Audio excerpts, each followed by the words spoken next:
You're episode 140, so welcome to the show, Chaz Estrada. This is actually going to be a different podcast than I've ever done before. Never done any podcast like this. This is why it's going to be cool.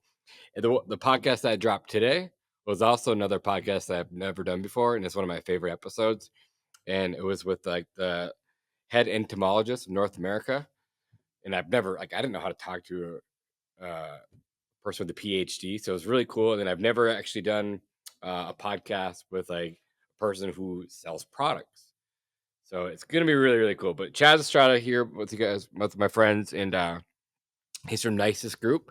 And we'll get into all the products that they sell. Again, I'm not getting paid for this. I just said, Chaz, like, come to, like, we all need products. We all need to buy good products. I know you have great products.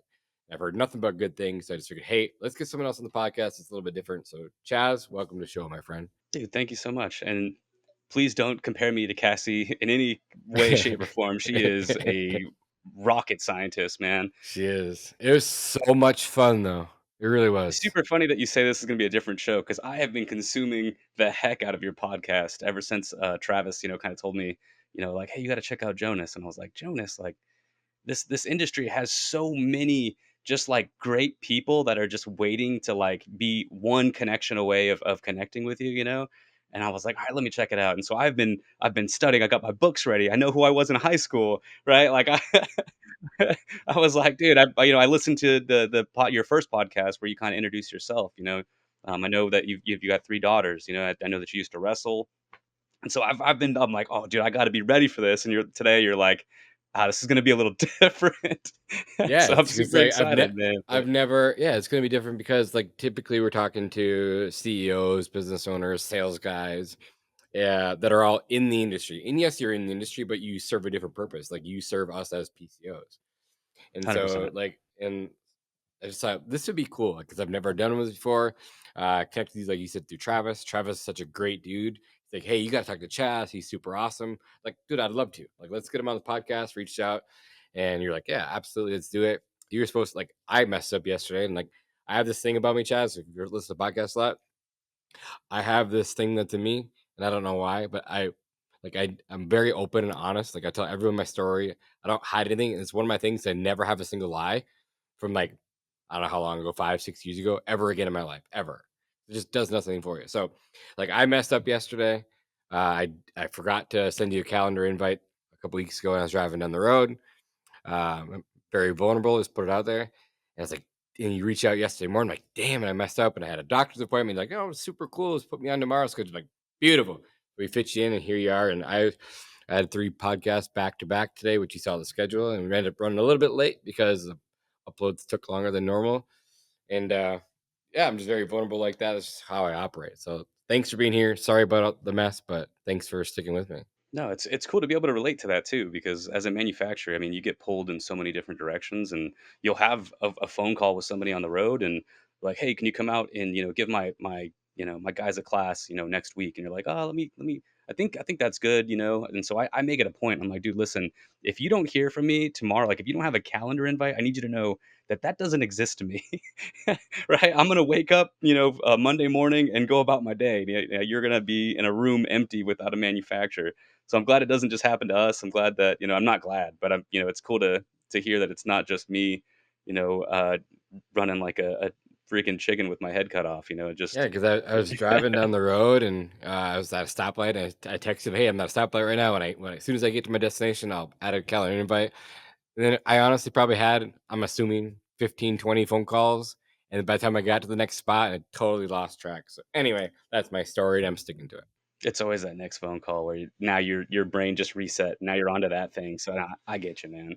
But no, super excited. Like I said, I've seen a lot of the podcast, and I do really respect what you do. I think you've got a lot of different aspects on this podcast that I haven't really seen in our industry, which is I think you've got more of like it's an easy one to compare to, I guess, because it's so popular, but like a Joe Rogan podcast where he's like genuinely interested in his guest Yeah, and what he can learn about them and let them share kind of some of their like the Kevin Reef one you guys did where he talks about his photography. I was like, dude, that is an awesome piece of knowledge. I like photography. I do That's too. that portion of that episode was super valuable to me as a manufacturer because I could reach out, be like, hey Kevin, let's go shoot some stuff, dude. For sure. And so like and like you've listened to the show a lot, and the whole point around the whole podcast, it was never for anything. It was like we were all in this academy group together. There's like 100 of us, and we're like, someone start a podcast so we can all stay connected.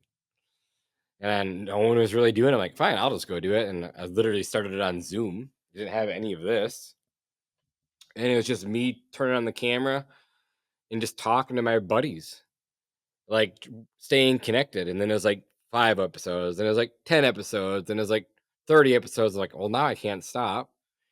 And then I just been doing it ever since. And like you said, I get to learn, and I love to learn every single day. I get 1% better every single day. But if I can learn from other entrepreneurs, PCOs, people like Cassie, people like yourself that are doing really cool things that's outside my world, if I can learn something from someone else, and that all my friends and listeners get to learn along the way, like how cool is that? And plus, I get to get connected with awesome people like yourself. It is like the coolest thing that I've ever done. Side note, again, it's not what I expected. I didn't realize how many customers that we were going to get because of the podcast. I never had an idea. It wasn't for that. It was just for fun. And now we're getting customers. We're getting people reach out that want to be on the podcast. Like it's getting like 3 to 5 thousand downloads a month and growing. It's like craziest thing in the world.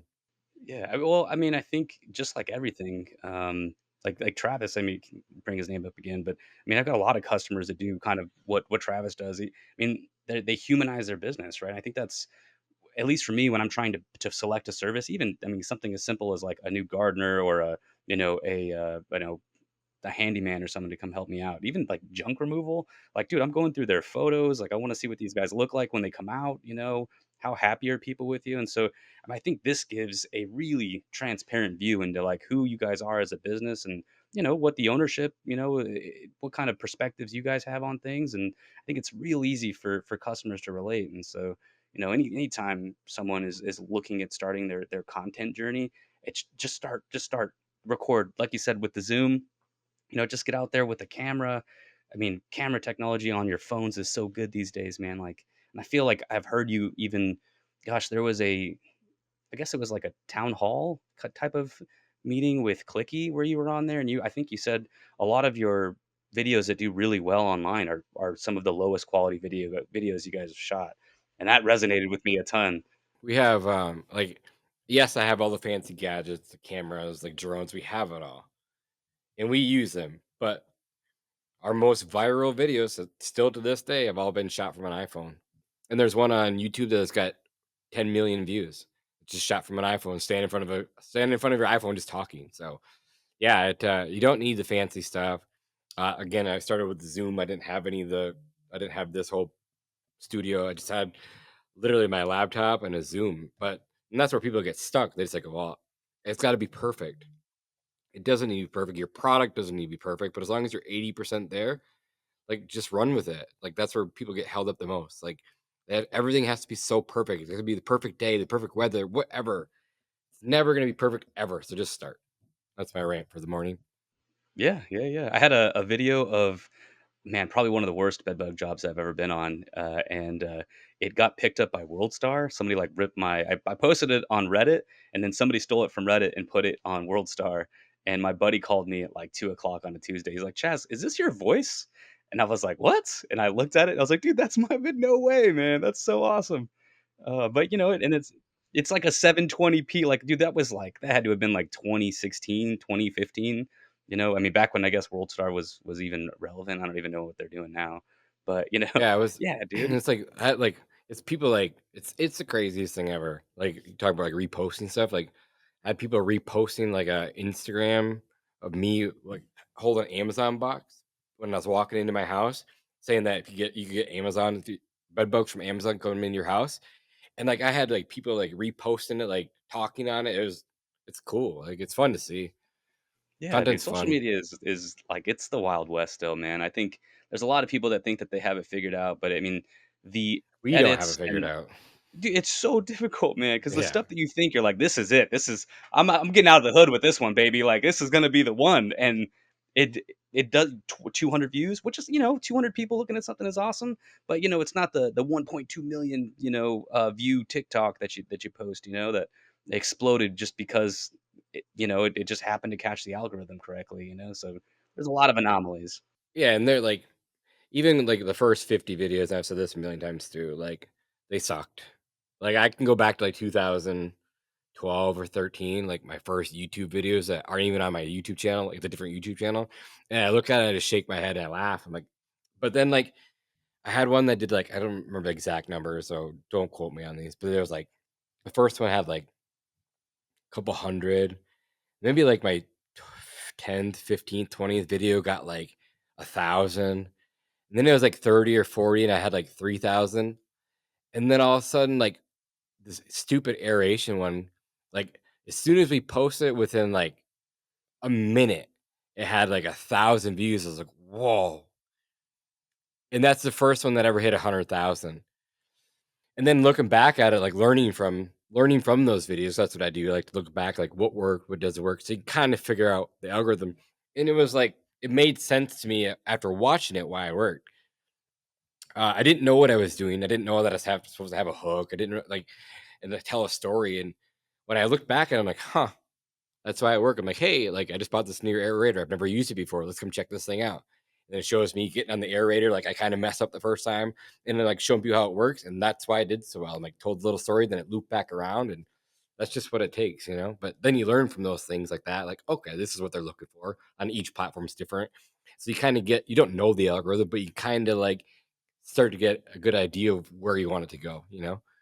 Yeah, and you kind of feed off those metrics, right? And I mean, as long as you're looking at like retention rates and who your demographic is and like Exactly. all So if that you get stuff. to that, if you get to that point where like, okay, that retention rate dipped at like, like let's just say at 4 seconds, like, hey, can we cut out that 3 second part to see if the retention would stay higher? So you cut that part out, same video, compile it, make it be a little bit shorter. It also does way better. Like, oh, dang, that's cool.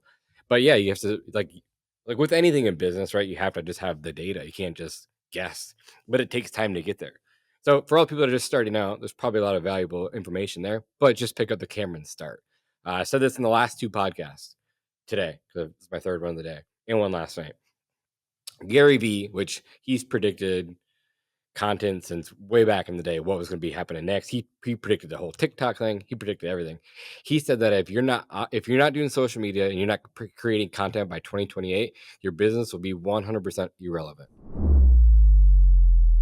Are you sick of paying marketing agencies and not getting results? Well, we are hosting the #1 step-by-step class on how to attract and generate sales without paying a marketing agency or having a huge budget. Most lawn care and pest control owners get stuck at a ceiling because they're dealing with outdated systems or relying on guesswork waiting for the phones to ring. Our upcoming class this Thursday provides proven strategies to generate hundreds of leads without a huge budget. We'll show you how to build a predictable system to grow past $1 million.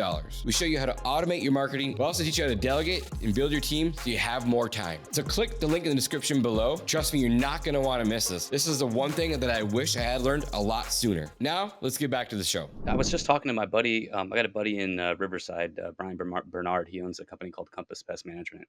He's starting up his social media, and I told him, I was like, dude, when you look at this next generation of PCOs, and I would say, Arizona specifically, where a portion of my territory that I cover is seeing so many new younger business owners kind of entering the market that it's a standard. These guys are creating content as just part of their day. Tuesdays is content day, Thursdays is content day, whatever it is. Or they're just pulling out their cell phone. And, when you're just starting out, you've got that extra time, because content creation can be a full-time job, but like you said, if you don't get those first 50 videos out of the way so that you can kind of zone in on what is doing well on your social media, because what does well on my page may not do well on your page. You've got a different subset of people who follow you, like that are looking for, probably like, growth opportunities, professional development, right? They don't want to see like a weird bug crawling out of a, piece of wood, you know? Yeah, so many people told me that even when I was first starting out, like, there's no way that you can that pest control can go viral, lawn care can go viral. Like I heard that, I'm like, I'm just gonna do it anyway, see what happens. And sure enough, now everyone's like, oh, now we gotta. It's like maybe I was one of the early adopters, but I still feel like I was super late. But I was one of the early adopters. That's probably why I did well. But yeah, but there's a reason why those young entrepreneurs that are just starting out, that are doing more content, they're adding 3, 4 trucks a year just doing social media. Yeah, it's a huge part of growing, I think, just organically. I mean, I truly believe that if you, and not everybody can do it, right? Like, I don't want it to sound simple. I think it's simple to start. It is not simple to master or be really good at. So I think you will have to practice. But just as a standard part of your business, if you want to grow organically, like it's the freest way to attain a customer. And I mean, what's a cost for acquisition these days? Like $200? I think ours is like at 118 for the Okay, year. gotcha. Yeah, I'm a little disconnected there. But still, that's like more Google, Facebook, all that. Obviously, our door to door side's a little bit higher. And then yeah, like get into like clicky and you get into referrals, like it's dang near free. You know what I mean? And then again, social media, just posting content. And talked to one of my branches, and I was like, "Hey, like, dude, like you're in a tough market. You gotta start doing this a little bit more." Like I really like pushing on him. He's a young kid. He's like, "Oh, absolutely." First video he ever made on his Instagram, he landed a $1,200 general pest control agreement. Like just like that. Like, see, told you, keep going. You have to stand out, and like Kevin said it best, you have to be shareable, and I love that. Yeah, and he's in, like, a really cool position because, like, photography and videography is something he's passionate about already. So, I mean, I think that definitely shines through on some of his content. So, after I watched that podcast, and I wanna say either Billy Wright or, Travis Bombs, one of them told me about Kevin a little while ago. And I just like the way I met you, I get dropped into random text chains kind of all the time where they're like, "Hey, Chaz, you need to meet this person." And if you're watching this and we're friends, please continue to do that because cool stuff like this gets to happen. But it's, super cool to kind of get out and meet people. Yeah, Travis sent me a text message with just one random day. He's like, "Hey," he's like, "Do you know Chaz?" I'm like, "No, who's Chaz?" He's like, "He's super cool dude, works for Nisus. He's awesome. Like, you should get connected." I'm like, "Sweet." Put us in a group text together. And then 2 seconds later, we were in a group text together chatting. It's super awesome. Yeah, they do it at like 8 o'clock at night too, man. So like, stop doing that. But like during business hours, please introduce me to your friends. But I put a story up maybe like a week ago, maybe 2 weeks ago at this point, maybe a little longer. Doesn't matter, irrelevant. But I was like the busiest people because I have all my friends are entrepreneurs and they're super busy. Every single one of them though responds extremely fast.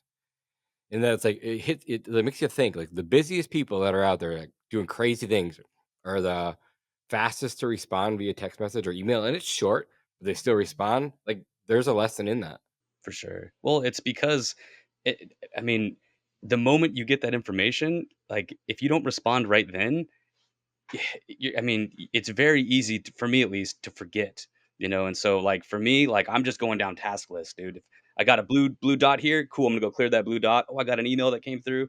And I'll be honest, actually, emails. Don't email me, dude. If you want a response in a couple days and it's It's not important, shoot me, 2025. shoot me an email. Like all my counterparts at Nisus, I mean, they love email. Little older generation, but yeah, don't. If you need an immediate response, call me. Really, is what it is. But text me. I mean, probably secondarily. But if you get me on the phone, you've got me right then. Yeah, I Um, feel like it's 2025 and emails kind of is like snail mail. Like yeah, this, and you it's like just get so that's like much the new spam. snail mail. Yeah, it's that's all I get all day long. Like, if I took like literally, if I pull up my email, I bet you 30 of the emails is I'd say 30 of the 50 emails that I got are some private equity company trying to buy me. It's like it's Yeah. relentless.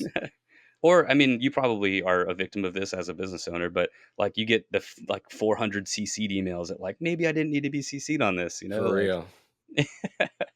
It's never um, ending. But yeah, it's like I check my email, and another thing that drives me crazy, and maybe it's just because I'm weird. Like I'll have friends that'll have like 300 text messages like on the notifications. I cannot handle that. Like mine has to be 0 at all times. mine probably looks bad. Like let me look at it right now. What it's at? It's at 21. But I get a lot of like random text messages. Mine's at 11, but it's because I've been, on podcasts all morning. And so like in between podcasts, I checked them real quick. So it's at 11, but still like I want to go check them right now. I'm not going to, but like that drives me nuts. Anyway, welcome to the show, Chaz. It's good to have you Yeah, here. dude. So you already know what's coming. Do I have to ask the question? Oh, I'll ask it anyway. Who is I Chaz and in I high school? Yeah, Okay, sorry. Chaz and I are juniors here in high school. Who's Chaz? What's Chaz up to? Dude, so I was ready for the question because I knew it was coming, but I didn't think about what my response would be because, I like candid a little bit better. I did too. But I think I was kind of nerdy, dude. I'll be honest. I I was kind of similar to who I am now. I think I was chasing, like, popularity more than I probably should have back then, trying to impress people that, may or may not, have really cared about you. But I'll tell you, the amount of friendships that I still have today from high school are, I mean, innumerable. I never burn a bridge, but I kind of like bounce between like the popular kids to like the tennis club, like the anime kids, like the nerdy guys, which I mean are all I mean business moguls now. So I mean, who's laughing? Uh, but I really was kind of like a gopher, dude. I would just kind of go all over the place and kind of hang out. Like my best friend, I was a wrestler. I mean, he was in water Let's polo, and go. yeah, dude. But like, wrestlers in water polo, like we wore singlets, they wore speedos, so like there was like that turf war of like who, was more feminine. I guess is the copacetic way to say it on here, right? But there's like that rivalry, like oh you play water polo, like oh well you wrestle men, it's like, yeah. But that's one of my best friends to this day. So I mean, if that tells you anything about it, like I really just kind of tried to meet as many people and keep positive people around that kind of influenced my life. Back then, obviously, I had different priorities. I was just a child. I still feel super young, which I do too, sucks which I'm when not. you wake up and your knees hurt. Like, no, this is what's hey, this can't happen to me.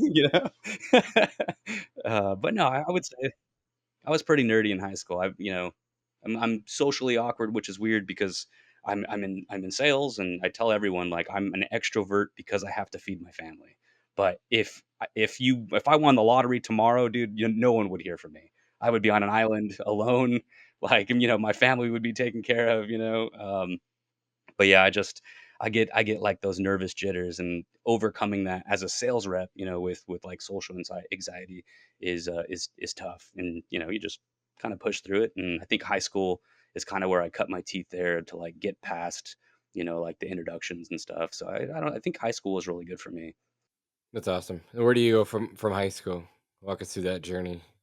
Yeah, so I took a different route in life, and man, I'm sharing this, and in like kind of like a vulnerable space, I guess. But I left high school my sophomore year, so I was not. I'll be honest, Jonas. I was not a good kid, man. And since then, I've kind of turned my life around and really lived, just I mean, to make sure that my family has everything that they need, no matter what. But I went and worked construction for my uncle. I was a stonemason, like apprentice, for about 3 years. I think I was, dude, 15. You're And mixing my mud, my hauling mud to the wheelbarrow. yeah, yeah, yep. My Spanish was getting better, dude. I've kind of lost a lot of that, now. But yeah, I mean, I think I learned, what hard work was there, and I realized that also maybe I like the white collar life a little bit better, And so my uncle's business, ended up that was who I went to go work for is my uncle. His business went under, and I was like, you know what, maybe I don't need to have one giant forearm for the rest of my life, like that's like the block layers, just picking up that block every day, building those walls. But but yeah, I mean, from there I went. Gosh, my next job I worked at for my best friend's dad's company, kind of just doing data entry. I think I worked there for like 7 years, and then from there I realized I've always been a bug nerd. My entire life I've been into bugs. It started probably with like Aliens, Starship Troopers, dude, the movie Ants. I mean, all of those like really cliche movies where we're like, dude, this is cool. Funny story about ants. I was like I don't know what year this is dating us, but that was probably like I don't remember a year, but they had a really cool thing at Disney. Like where they had ants playing at Disney, and it had a whole like studio set up, and like the ants would run across your feet. It's really cool. Side note. Sorry about that. Yeah, yeah, yeah. No, I'm in SoCal, so I remember that. And the spiders would come out of the ceiling, and they had all types of like cool 3D events. But yeah, I did a lot of motorcycle riding growing up, and so I would be after we would go riding, I'd go find the harvester ant nest and start picking them up and putting them in buckets. And so freezing bugs in the refrigerator, and mom accidentally putting ice cubes in her water, and she's got spiders to drink.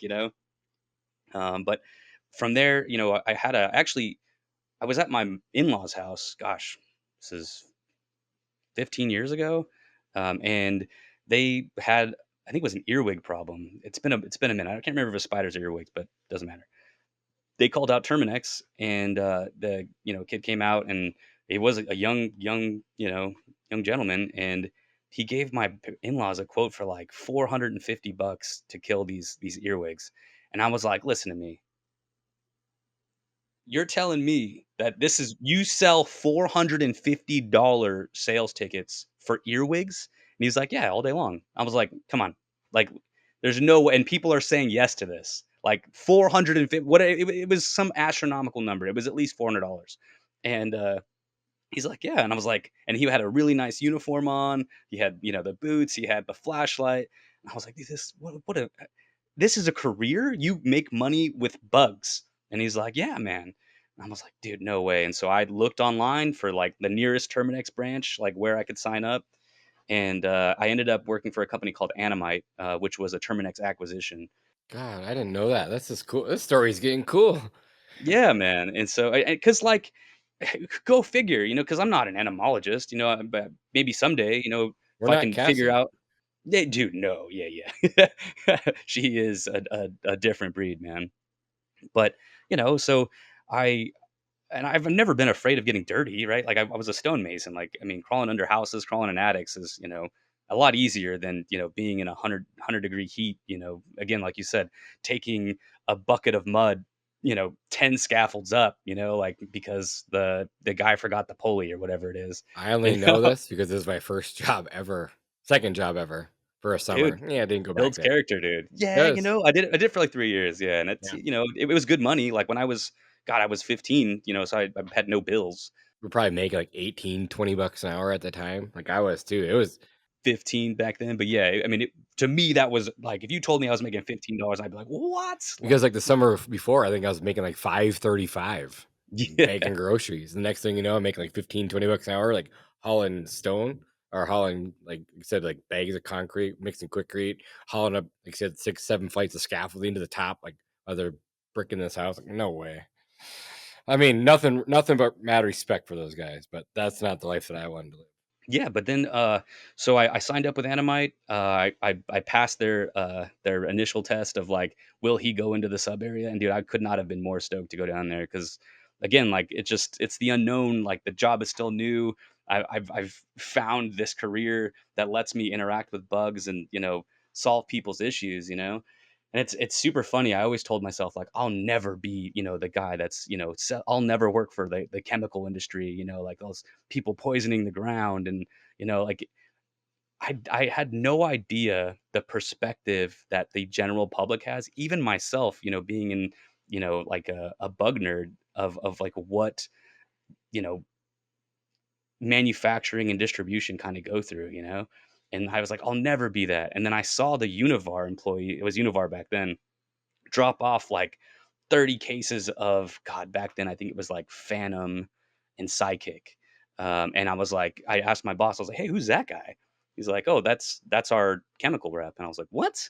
I was like, he said, "Where do you think this came from? Like, it just delivers itself?" And I was like, "No, that makes sense. Like, it has to come from somewhere." But I didn't know that's a position. I was like, "So that what does he do?" And he's like, "Well, that guy, he knows a lot about the different insects that we do. He knows a lot about the different chemistries and formulations and the how the solutions interact with different structures or wood members or whatever it happens to be, right? He's just got this renaissance man level of knowledge of just general information that's really beneficial to us, and he makes money by selling us the chemicals by and then we use him because of his knowledge." And I was like, that I want to do that. That's the next step, dude. I got to get to that. And so my entire career since like day, I don't know, second week at Animite was to become a distribution rep. And so after Animite, I went and worked for another local pest control company, and then he ended up starting up another business called True Heat Solutions.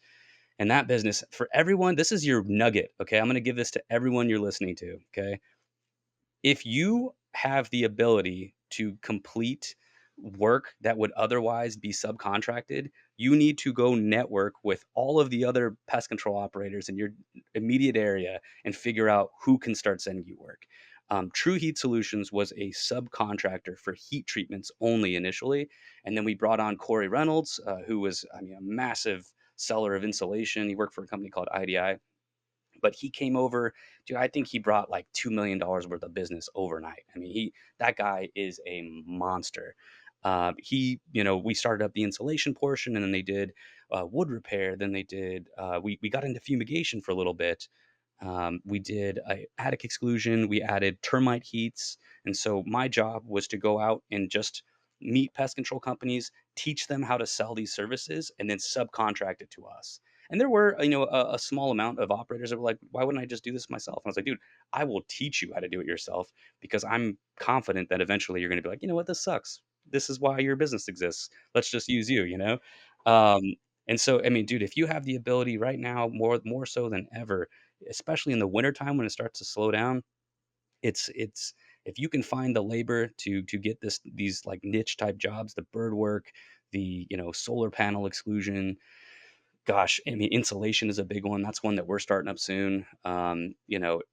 Find a way to become that subcontractor. There is so much money. There's a lot of headache as well. I don't work there There's anymore. I mean, I bought an entire office just because that was their main focus was heat treatments. So we could do that with all of our other locations and subcontract. Same exact reason. Couldn't agree with you more. That's a huge nugget. Thank you. Massive. Yeah. I mean, it just that you don't have to. We didn't market. We didn't spend any money in advertising. Obviously we marketed to pest control operators, but it was really just direct word of mouth. Like stop by, say hello. And so I met my boss at Viserys now, but Univar back then at like a trade show meeting, or sorry, a state association meeting. And I think my buddy Rich, actually, he works at Viserys still. He put my name in, said, "Hey, I think Chaz would be a good hire for this, new position that's opening up." And I talked to Chris White, he's dude, he's like the regional director of the West Coast. I mean, he's way up there now. But back then he was my manager, and we discussed, what I think would make me a good fit. And I think because I already had all those relationships in SoCal, helping build the True Heat Solutions, that he said it would be a good fit. I actually missed the first opportunity because they hired another rep, but then like 6 months down the road, another position opened up, and they're like, "Hey, Chaz, this is a sign, man, that this is happening. Like we just had this conversation." So I was with the Univar back then for 4 years, and then I tell this story a lot to my friends, but I grew up a latchkey kid, and so I never really saw my mom. And to her credit, I mean, it was because she was trying to give me a better life. Is It has nothing to do with her parenting style. I mean, she did. I You don't realize how much your parents do for you until you become a parent, until you kind of mature yourself.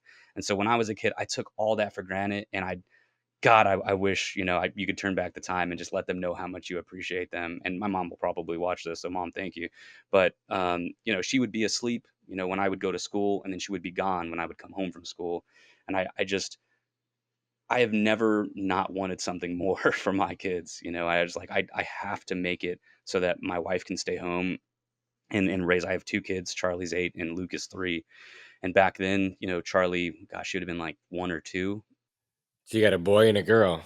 Yeah, yeah, yeah, and that's funny because you said that you have three daughters, and I was like, "Dude," after because I had the daughter first, and I was like, "Dude, I'm gonna get 3 daughters because if I go Yeah, for the second and I don't have a boy, I have to go for the third, and the for third's gonna real. be a daughter too."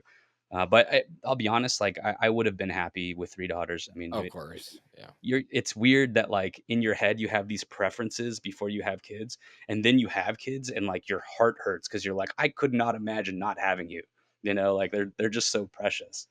But, Of course, like as a father, you always want a son.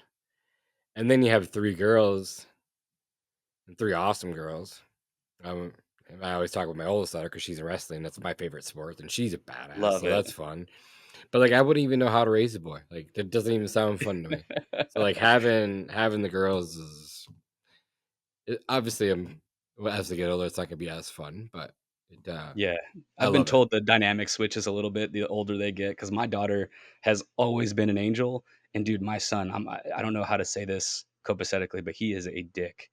He I don't know what I did, but, like, I mean, and he's 3 years old, and, like, everyone on this podcast has heard me call my 3-year-old son, a poor choice of word there, but, like, there's no other way to describe it. Like, he knows he's not supposed to be doing stuff, and he's just like, "Well, what are you gonna do? I'm the last kid. You guys love me," you know?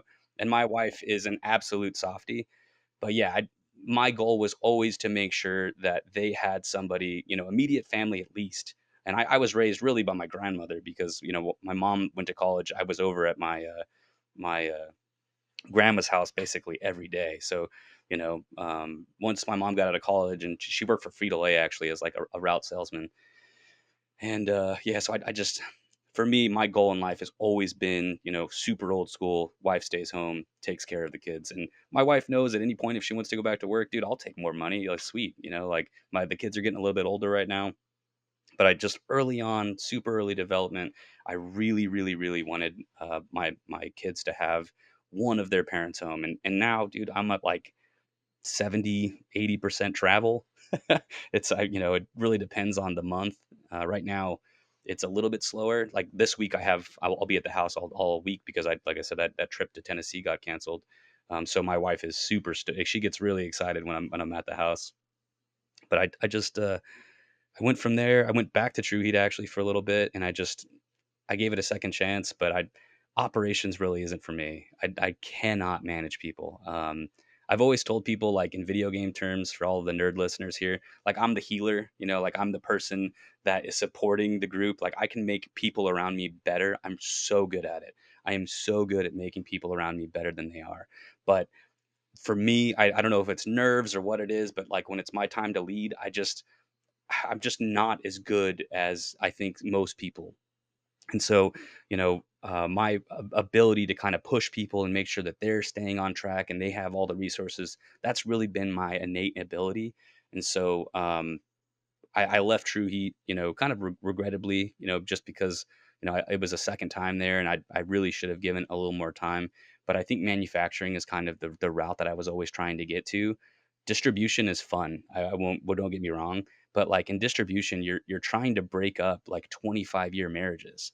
And that's what it is, right? Like these people have bled together. These people have, they've made money together, right? They've had ups, they've had downs, right? And so breaking up some of those relationships, and I say breaking up, but like, really just being available. I think I've heard you say before, like just answer your phone. That's the God's honest truth. That's all you have to do is just be available, man. Like when somebody really needs you, especially in distribution, you know, if somebody calls you, usually it's not just to see how your day is. I have those phone conversations every now and then, but usually if a customer is calling you in distribution, they have a real issue because most of our customers are pretty qualified. So, when you get these guys that have been in the industry, excuse me, 20 or 30 years, and giving, they're calling me, and another big issue is like my age, like it's like, dude, what could you possibly know that I don't know, right? Like that, like closed-minded thought process is like stuck in the generation above me, like of like, you're still wet behind the ears, Chaz. Like, what are you really doing? And so my job was really just to make sure that they knew about new products, new processes, new regulations that came down the line. And you got to know 3,000 SKUs, 11 different industries, right? Birds, bed bugs, cockroaches, commercial kitchens, residential kitchens. You have to have this broad spectrum of knowledge, but you have to be dangerous enough that you're a little more, uh, not up to date, but like a little more skilled than your average technician or average business owner so that you can add value. And so manufacturing, I think we've got like 19 different SKUs versus, 3,500 or whatever crazy number we had at Viserys, And my hat goes off to those guys. I mean, they're really hardworking and they're part of an industry that is seeing a lot of heat from like online distribution, right?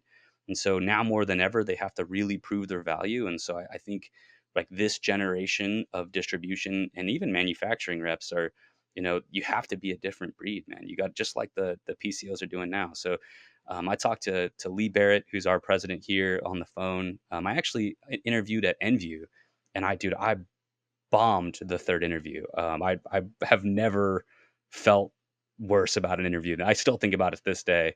And everything happens for a reason. And I'll never leave Nisus. Like this is the greatest company ever. But I bombed that interview. And Lee Barrett called me on the phone. He goes, Chaz, are you looking for a job? And I was like, I am. Absolutely. And he was like, you know what? He's like, I'm a little disappointed that you didn't call me. And I love Lee Barrett. Like I've known him probably 8, 10 years. probably Harry Bryan. I don't know if you're familiar with Harry, but Harry, okay, Harry's in Tennessee, but he's been around forever. But he's always checked in on me. I mean, he's probably Harry Bryan is the only person in our industry, and I can say this confidently, that has checked in on me year over year, even when I was not in pest control. Like he would call, see how I'm doing. I'm like, dude, what is this guy's deal, man? Like I can't understand how this guy is so nice to me, you know? Like, and he's in Tennessee, I'm in California, right? And so I kind of already had a relationship with Nisus in that sense that I knew Harry and Lee. And so Lee, called me out, said, "Hey, come check out, what we got going on here. And if you think that it fits what you're looking for, you know, I think we could probably talk some numbers." And I was like, "Wait a minute, you want me to come out and look at Nisus? Like, what do you mean? Like, you're gonna have me judge Nisus? That sounds insane, you know?" And he's like, "No, Chaz, listen, man, you come out, meet the people, see what we got going on, and if you like it, we'll talk." And in my mind, I was about to interview at Enview. My next step was like Control Solutions or BASF is, I mean, who I was going to pursue next.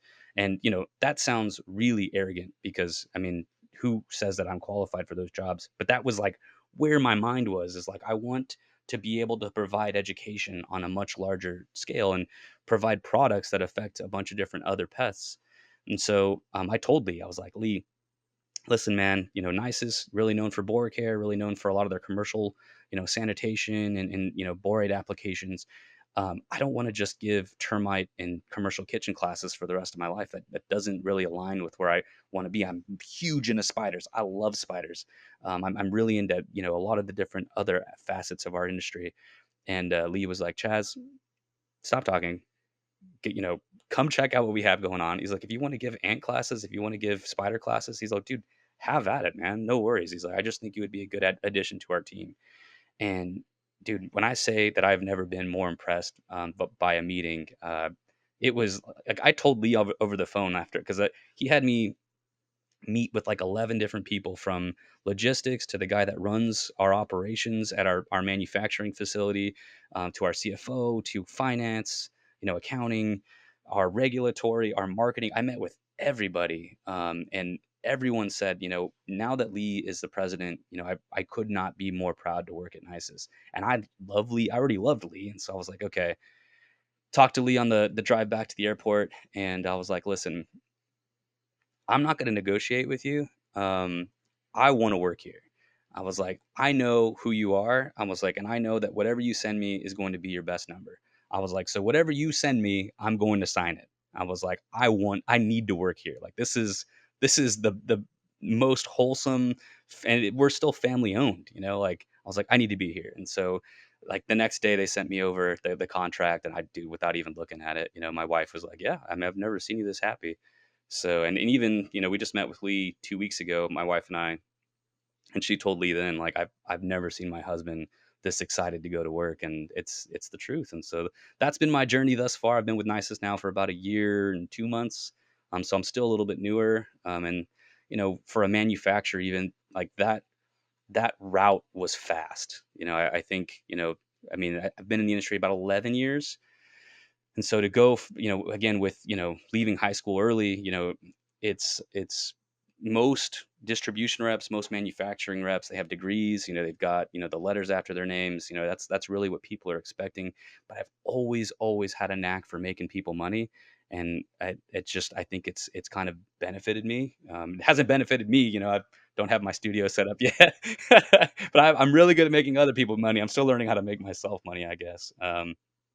But yeah, it's been a really short, fast, long journey for me. I've met a lot of people along the way, and that was my goal of getting that text message and saying, "Hey, you got to meet Jonas." And that's really, anytime somebody introduced me to somebody else, it's really, and I tell people this during my talks, like I just want to meet folks. I want to be here when I'm 55, when I'm 60, sitting around the campfire going like, "God, I remember when you started your business." And I remember when we were in that commercial kitchen and the grease trap exploded, or like I want those stories. I don't want to be the guy that's just taking orders. I don't want to be the guy that, is sitting behind an Excel spreadsheet, being a, Excel spreadsheet warrior.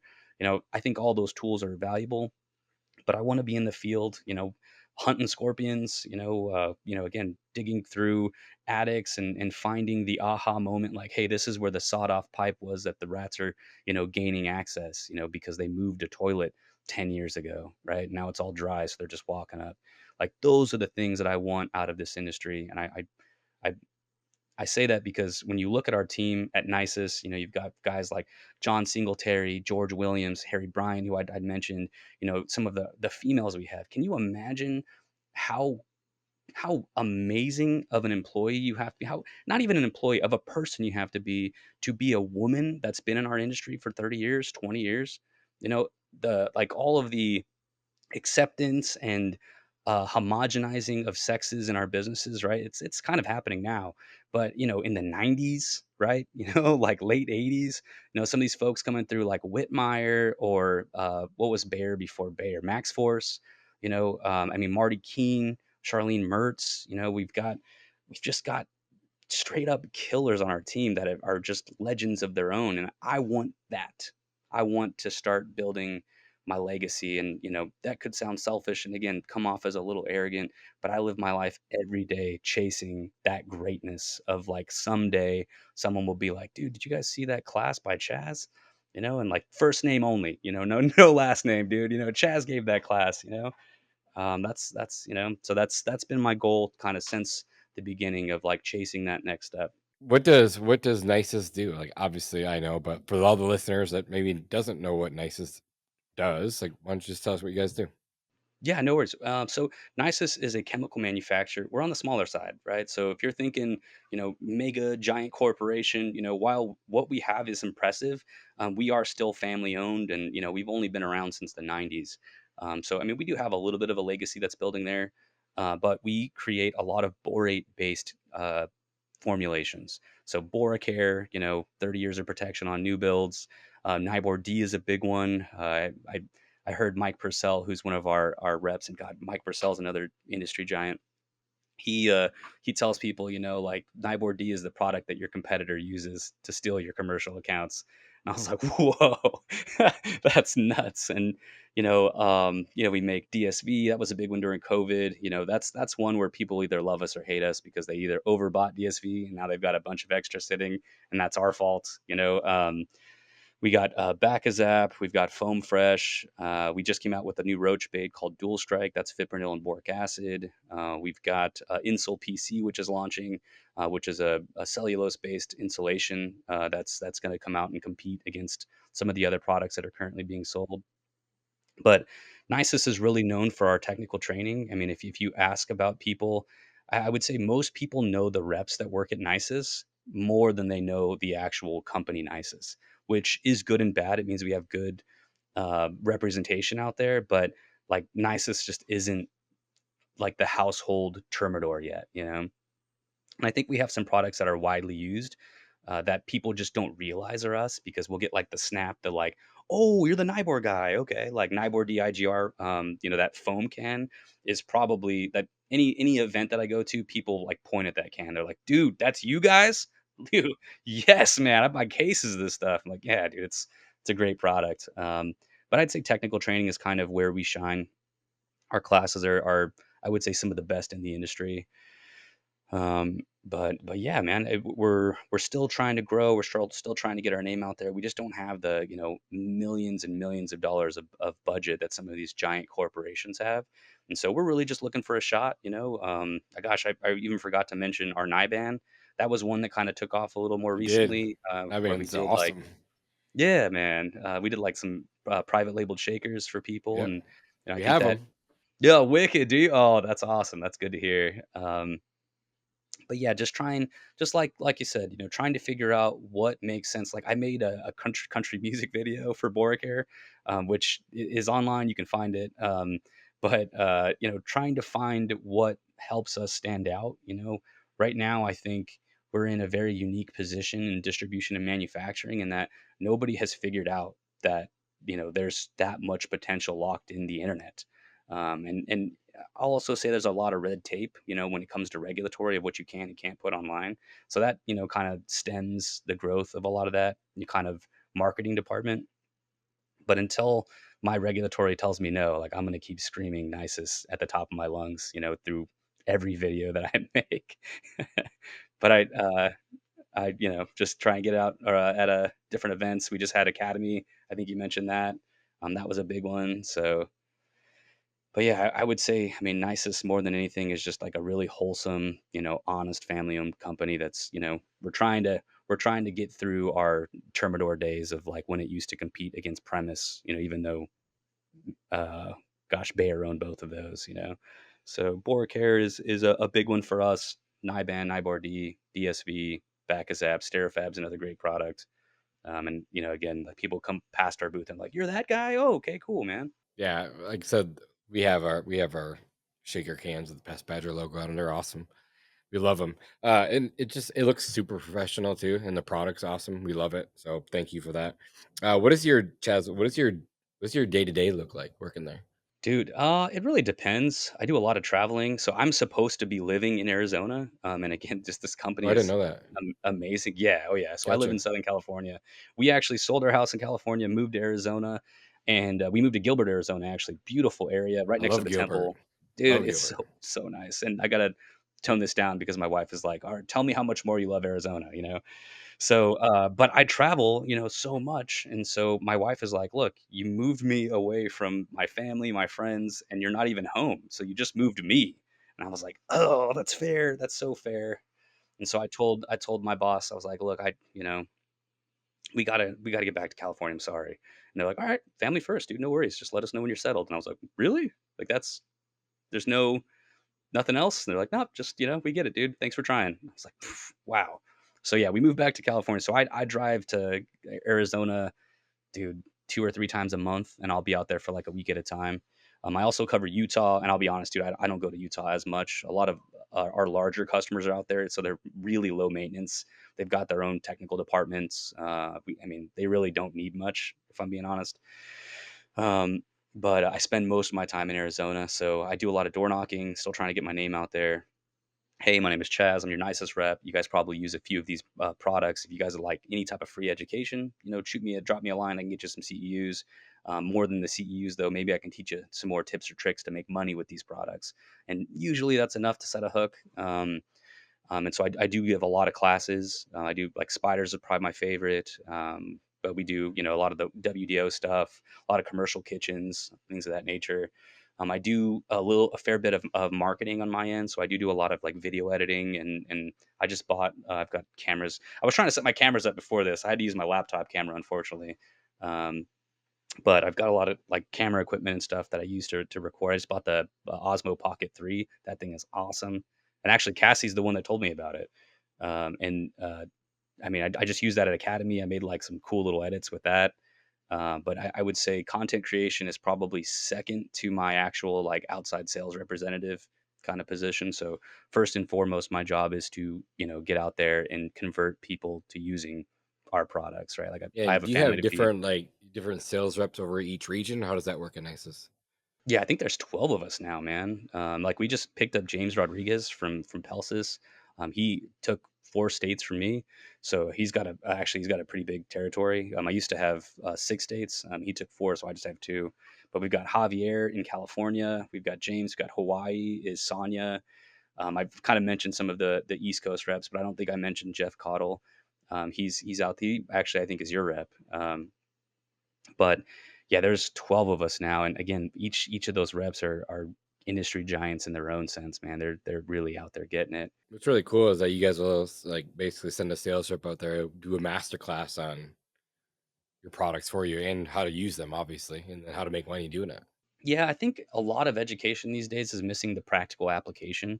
So it's like, oh, quick, okay, cool. Like I understand, insects, 3 body segments, arachnids, 2, whatever it is. But like, what products do I select, and like, where do I put this stuff to make sure that I've got efficacy? And I've said this before, and I don't think this is a really popular opinion, but I think that our industry is getting dumber as time goes on. I really, really do believe that the standard operating procedures in our industry are starting to slip a little bit, and people are laxing up on like what should or should not be tolerated. The pursuit of knowledge, I think, knowledge is so easily accessible online that people just assume that they don't need it. They can just look it up at any point. And that's correct, to a certain extent. But you can't do that when a customer is standing in your face, right? And you can't do that, when most people don't stop, to really sit down and dig into the whys of what's happening. Like, cool, this product kills this pest, but like, why is the pest there? I think a lot of that stuff is being lost. And so, I mean, my goal really is to kind of make sure that our industry is engaged. And, when I give my classes, the first thing that I do is like, and this is the reason I say that I think our industry is starting to lax up a little bit. Say, hey, who in here? I'm a bug nerd. There's probably some other bug nerds in this, this audience here. How many of you guys are actually passionate about what you do? You recognize that you're a public health servant, right? We're defending people from some of these diseases and, really nasty illnesses. And I've had rooms where they don't raise their hand, 60 people. And I'm like, dude, and it's all the same company, right? It's not like it's a trade show or something where people are nervous to like get judged. It's all the same company. I'm like, this is going to be a long discussion. I promise you. You're strap in, man. It's this is going to be brutal for you guys if you don't care about pest control, right? Um, but I really I hope that our industry pulls it together. But I think that with all the acquisitions that are happening, you've got kids these days that aren't literally looking to step into their parents' shoes. They just, I mean, if they didn't, I always say if the kid went to college, they're going to sell that business the moment they inherit it. If they grew up in the business, if they were part of it, that business is going to be generational. But if they leave and go to college and then they come back and then they get involved, something happens to mom or dad, that business is sold the next day. Yeah, I always said that if one of my kids ever wants to come run this office, I'll make them go work for a bigger corporation, a big company first for 2, 3, 4 years, and get a good idea of what's going on over there, and then pull them back in here.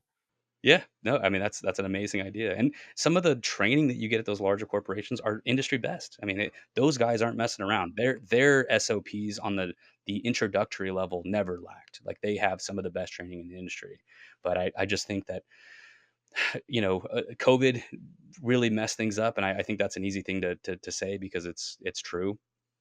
But everyone's prices went up, chemical, gas, I mean, every business expense that is related to, operating went up, but pest control prices stayed the same, right? Like I haven't seen a pest control price increase in God knows when, and I truly believe that that's why we're starting to see the real regression of knowledge and thoroughness in our industry because people just they can't afford it. They don't have time. They're just moving, and so if you're watching this, raise your prices. Charge what you're worth.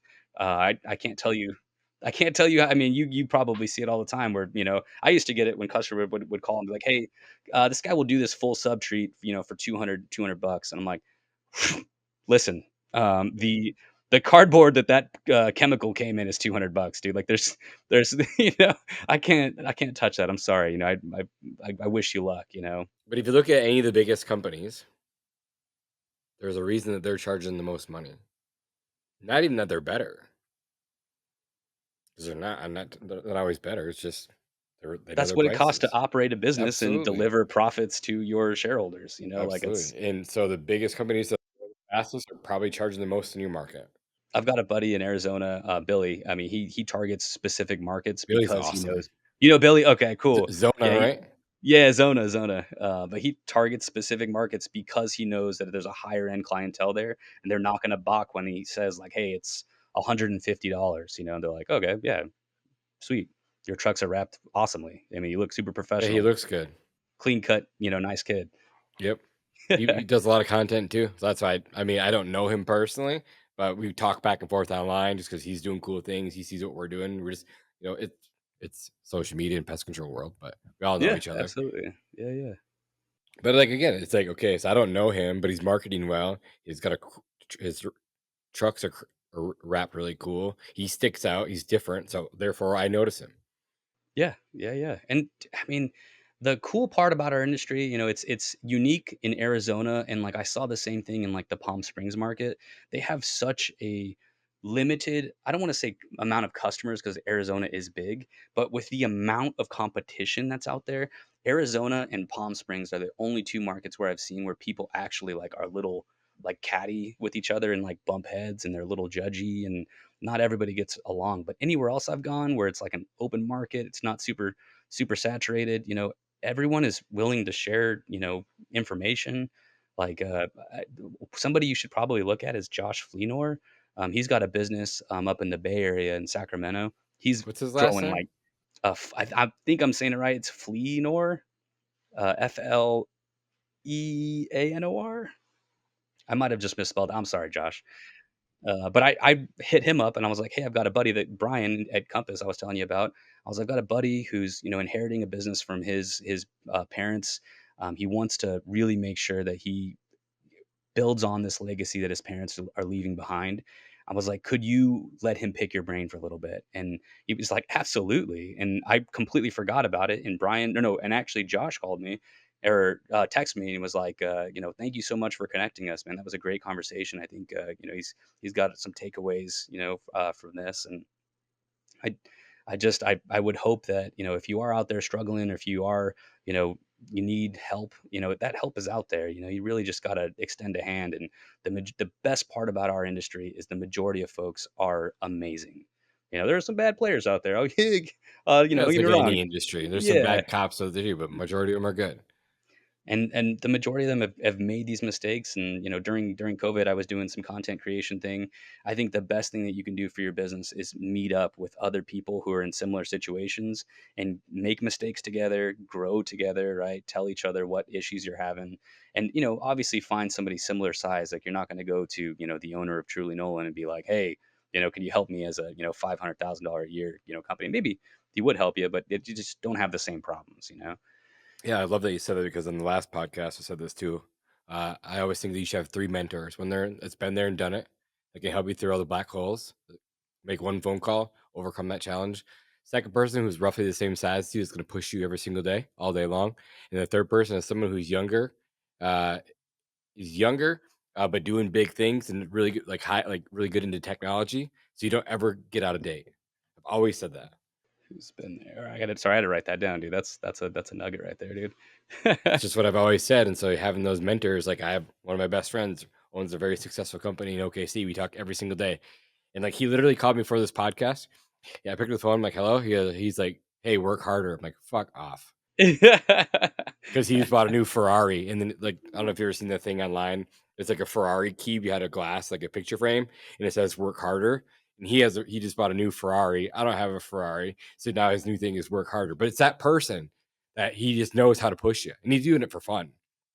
And but I have that person. Then I have a person that's been there and done it. My mentor, going back to this academy thing, like you just talked about, finding those people that are going through the same challenges that you can bounce ideas back and forth, what's working and what's not working, that help everyone. Like those are the people who become your best friends long term. Because as an entrepreneur, it's hard to find and relate with other people who don't have the same problems that we have. You can't go talk to your mom or dad or your friends that because they don't really know. But you find these group of people, like you just said, that'll help you through all the problems. Those guys become your best friends long term. So the middle, my friend that I was just telling you about, like that's where I met him. It's like an academy group, and he's the one who pushes me every single day. And then I have another guy that's just younger, hustling, very very tech savvy. It's like make sure that I'm always up to date. So it's really cool. So that's my advice that I give to people.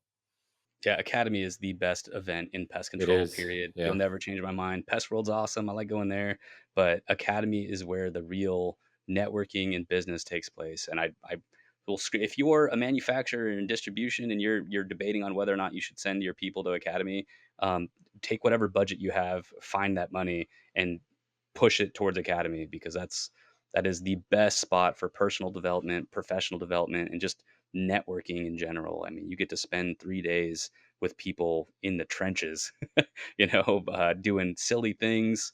A lot of people get nervous around the hoorah and like the team building. But I mean, all this stuff is meant to help you grow. And I mean, it really is what you make it. You could sit there and not talk to anybody the entire time you're there, but usually there's someone like me, or your captain that breaks you out of and goes like, "What's up, man? How you doing?" Like that's enjoy. And then, you get these lifelong friendships like Gene, Mike has been on here.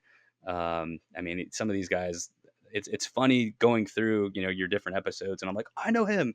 Oh wow, he's awesome. Like, another good guy to maybe look at is Jason Shelton. I mean, he's built a business in Orange County. I mean, he's exploded. He's doing really well. His growth honestly needs to be studied. That guy blew way up. But it's just him and his wife Jessica, kind of built that. But I've just always made it a point to keep in touch. Like, there are people that are watching this podcast, I promise you, Jonas, that I haven't talked to probably in 10 years, but I've always been solid to them. And I just they know that there's no love lost. That's awesome. When you go out to do like these trainings, like, is it in like, is it a group setting or like in front of everyone, like you said, or but you also said like you like to go out to like commercial sites and look at a problem that they're running into. Do you still do a lot of that too? Yeah, the hands-on portion of it, is probably my favorite part. But and like, my counterparts will probably tell you this isn't a great use of my time. But so earmuffs, guys, if you're listening to this. But dude, I'll go with a owner operator and teach them how to do this stuff. Like, I have no problem sitting down with, a one-man company, two-man company, and teaching them, because I'm still in the exodus, of the, or sorry, the genesis of my career. Like, everything is just starting. So I always look at it like a fantasy draft almost, where I'm like, all right, you're a winner. Oh my gosh, you're going to be somebody. And even people that I think may be happy being a solo owner or operator, as long as they're cool, dude, and I can just genuinely, enjoy time with you, I'd have no problem doing it. But it's cool to be able to see these other legacies kind of unfold, and give them that initial class, that rocket launch is like, oh my gosh, like, they've got an entire commercial wing now, 10 years later. That stuff I think is more my goal in seeing, the long term benefits of some of these relationships. And, maybe not now, maybe not ever, but, the potential for it to be amazing, is there. And so I'll make sure that, I'm available to you as a resource. Yeah, that's awesome. I love that. So I knew from day one when talking to you, you're just a good dude, and you want to just impact the industry as much as you possibly can too, and obviously take care of your family at the same time. Where can people find you at, Chaz? Yeah, just, I mean, honestly, there aren't a lot of Chaz Estradas online. I think there's like one or two others out there that like kind of come up when you search my name, but I'm on LinkedIn a ton. I post on there a lot. I'm on TikTok under Chaz E Bugs. And the only reason it's Chazzy is because phonetically, if you write out Chaze, people call me Chase. So I just went with Chaz E Bugs. So that's my last initial, right? Yeah, I do some photography stuff. You can find me, kind of all over if you just type in Chaz. But yeah, Facebook, Instagram, all the things. And then, follow, I mean, Nisus more than anything is kind of where I try to push my content. That's the line that I should be saying. Follow us, Nisus Corporation. We've got a lot of exciting things happening. We've got a lot of younger folks, coming onto the team that are starting to add a bunch of value. Jason York is kind of handling a lot of our own internal, like, podcast and stuff of that nature. Not without like plugging ours, sorry, on No, your absolutely. podcast. Yeah, But he's heading that, much younger guy, with like a fresh perspective.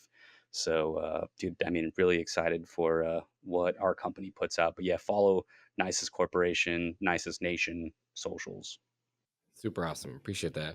Um, I don't know how close you are to like the nicest like goals, like what their plan is for the next 3 to 5 years. But what would be like if you know them? What would those be? And then what is your personal goals? Dude, that's a good question. Nisus as a corporation, I mean, my president will tell you, if you asked him, he'd say, get your reps in, right? That's what he tells everybody. Make sure that you're getting out there, getting your touches, saying hello to people. You're staying in front. Keep staying at the front of people's mind.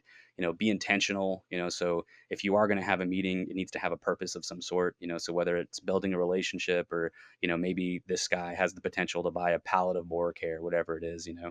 Just make sure that you have a plan and you're not just doing things to do them. And that was actually a good piece of advice for me, because that's what I was just doing stuff because it was fun.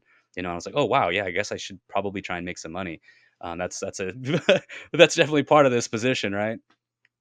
But I mean, as far as the goals for our company is really just exposure, I think is really what we're looking for. Take as many speaking positions as possible. If you're looking to add, commercial business, specifically like small flying cockroach, restaurants, food handling. If you're looking to get into the builder market, we're pretty big in the builder kind of scene with BoraCare. We give a 30-year warranty on new builds for single family new construction, which is an insane warranty for any termite or wood decay fungus product on the market. I mean, sanitation, you name it. I mean, we've got somebody that can help you out. We've got really, really interesting PhDs like Dr. Jamel Sandage. If you guys ever get the chance to hear him speak, I mean, like Travis will tell you, like, you're electric when that guy, he's like a motivational pest control speaker. You're like, yeah, That's cool. I'm gonna get out and kill those spiders. Yeah, like I'm going right now, dude. Like, how do we make this happen? Jamel, please get out and make it a point. That needs to be a bucket list to go see Jamel speak before you guys inevitably retire. But it's for myself, I really, I would say aligns a lot with what Nisus's goals are, is to really get out and meet as many people. I'm just not that kind of sales rep. I'm not going to sit you down at the the kitchen table and make you kick me out of your house. That's just not who I've been. I have a bunch of knowledge of what I think will benefit you. I've got products that I think will benefit you. If they fit what you need, awesome. If you want to make money more so than anything, I would love to help you do that. I always used to like to joke and be like, hey, do you hate money? All right, cool, let's talk then. Because I think I can help you, and if I can't, sweet, I'll leave you alone. I would never try and sell a product that I didn't think would benefit you. But I would say I'm probably one of the more laid back reps. I'm really just out trying to make friends, and I think that it's a lot easier to discuss products and answer questions with your friends than it is to like cold call, an operator and try and really hard sell them on, why they should swap to your product. They've been using it. It's been good enough, thus far. Why should I change right now in this 1 second? Like, I don't think that you should.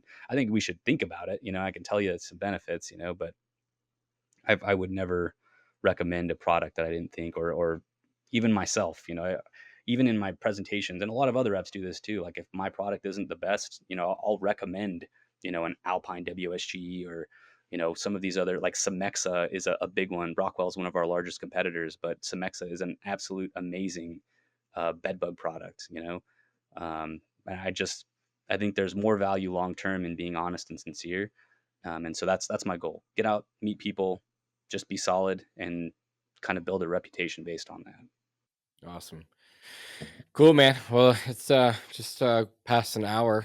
I don't want to hold you up all day. I know we both have busy lives, but again, it's kind of what I figured it was going to be like. Chaz, you're an absolute rock star. It's fun having you here.